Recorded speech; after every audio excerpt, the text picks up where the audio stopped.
Alo ហេងអូតូបាទឆ្នាំផលិត019ប្រភេទ Samsung Rayton បាទប្រភេទ pick up បាទមួយគ្រឿងនេះទំនើបមែនតើ option មិនដែលមានទេបាទហើយក៏អត់ដែលមានសោ3គ្រាប់ដែរមួយគ្រឿងនេះសោ3គ្រាប់ហ្មងបាទហើយខ្ញុំហ៊ាននិយាយថាគ្មាន2មួយគ្រឿងនេះបាទឥឡូវខ្ញុំបង្ហាញមកជុំហើយខ្ញុំលំអិតខាងក្នុងដែលមិនបានថាគ្មាន2បាទបងប្អូនមើលមានតង់មានអីគឺមួយ set បងទាំងអស់បាទអានេះប្រភេទpick up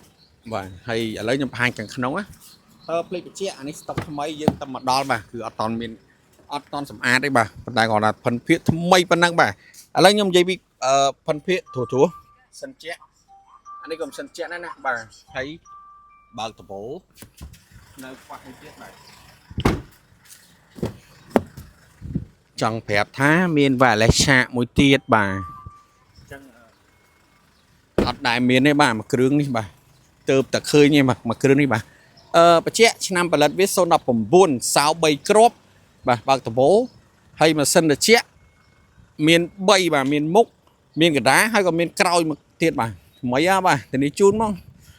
ស៊ីនមកជុំបាទ